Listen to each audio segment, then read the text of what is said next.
How's Thanksgiving at my house? Pretty good. It will be tremendous. You have any kids over? Players over? Yeah, I'll have some over, absolutely. Some of the guys who are from faraway land, like Matt Robinson, who's from California, and different guys of that nature, probably Bebe and Trayvon, some of those guys.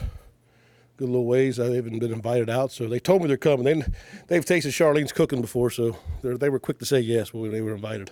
This week is kind of not normal because you got that Thursday off. Normally you'd have today off, right?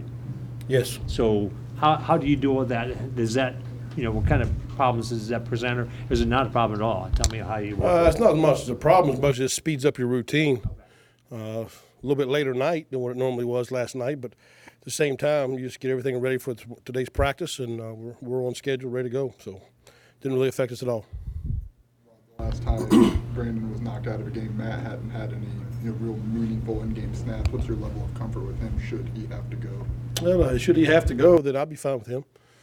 We saw what he's capable of doing against not Minnesota, but Michigan.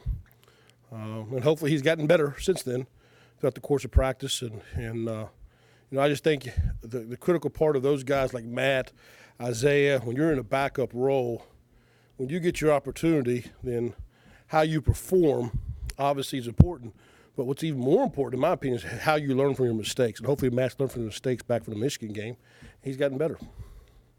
What was your take on the hit that Brandon took? Everybody saw it, right? I mean, I don't know how I don't know. It's just that's a rough one. Just gotta kind of keep. We're not in control of that, so we can't handle it. So we just go ahead and move forward and do the best we can. End of half, first half. Just what happened there? What was the decision making behind 2 timeouts? Yeah, we was in a spot where we thought about kicking a field goal. We were talking about that.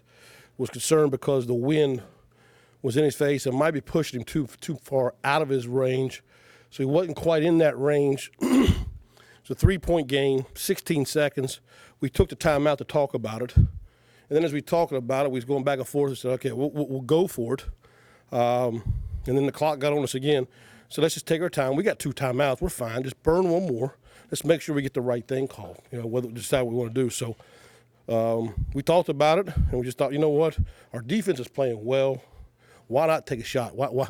I mean, you got 16 seconds. Let's see if we can go get a first down. If we can get a first down, you'll get in field goal range for the young man. So I wish I had that call back. I'd have called a different play. But I thought we did. I thought we did the right thing by trying to be aggressive, go after it against a good team, and our defense is playing well. So I just wish we would have taken a sack. That's the worst part about it. So I didn't like that part, but I mean that's basically what happened. How disappointing is it for you guys as an offense when the defense is playing well and holding them to field goals, but you guys aren't able to find the end zone? Oh, it's very. I mean, but you got to give them credit too. I mean, that's a good defense now. I said that going in. That defense I thought was as good as anybody we're going to play. So, but it is frustrating because, like I told our guys, we're better. I think we're better than them. We didn't execute well enough to play. They executed better than we did on that Saturday. So, but hats off to them. They're a very good defense. Not many people score on those guys a lot. Like your line did against someone like A.J. Epinesa, who's one of the top in the country. I thought they did pretty well. It kept him, for the most part, for as destructive as he can be, in check. But once again, they got more players than just A.J. They got a whole good unit. So, good football team. Northwestern defense play, obviously last couple of years, really, really good. They're struggling this year. What do you think about them, what you see on film? Well, it's crazy because defensively, once again, here we are. I think they're pretty good. I think they do a good job defensively. And there's not I mean, they're giving up some points, but not a lot. I mean, they're keeping their football team in games. I think offensively is where they've struggled a little bit. So it's going to be a tremendous matchup again because we're going up against a good defensive front, some seasoned linebackers, got some secondary guys back that are older. It's a good defensive unit. How much do you see, or how much reps do Matt and Isaiah and those guys actually get in the middle of this season for these kind of? Yeah, all three of them get reps.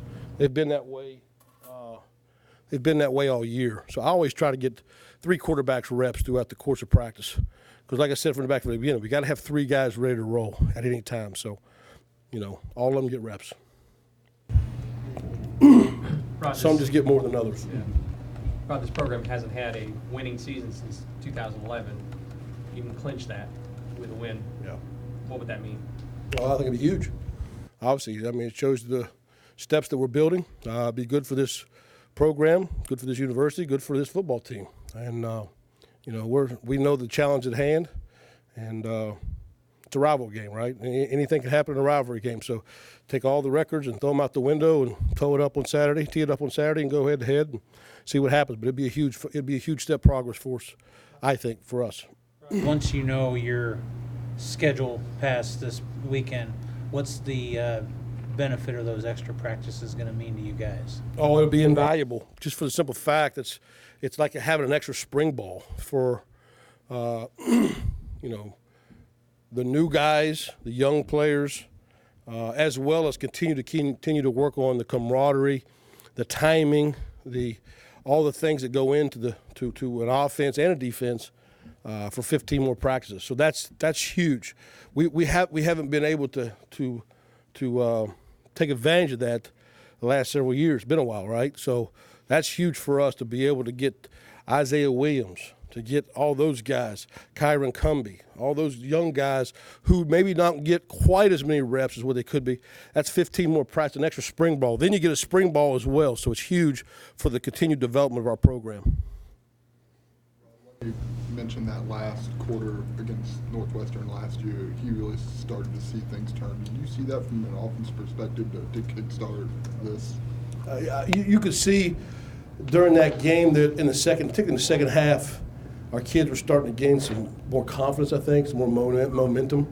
It was like just something was missing, though. We drive it, couldn't quite get in the end zone. You know what I mean? Just wasn't quite finishing. So, but you could see the kids were starting to understand and say, hey, listen, we can play with whoever we want to in this conference if we go out and play our game. But you got to play. You got to play with effort. You got to play with great discipline. If we don't do that, we don't have a chance. We're not good enough to play with teams without those things. But if we play with great effort, great discipline, and execution, we can play with anybody in this league. Seniors that have, most of them, been here longer than you, what do they meant for you and your time here? Yeah, great question. I guess I'm the new guy, right? So newer anyway. But I just think the bond with those guys, I got a special place in my heart for them because I know the tribulations that they went through their whole career. Guys like Drake Brown, Reggie Corbin, those guys, some of the stuff that they went through, it's tough. And, so I met with the offensive staff, and I told our guys, I didn't think we played worth a darn Saturday because I don't think we played the execution and the effort that we need to. But I vowed to them that we're going to play better this week. I'm going to coach better this week. Our coaching staff will pour everything we have, and for any reason at all, for these seniors, because they deserve everybody's last bit of effort going into this game. So super proud of those guys. They deserve everything, but we got to go out and earn it. Caleb Ramsey was hurt early in the year, maybe just didn't get on the field, and his role's changed a few times since he's been here. But Absolutely.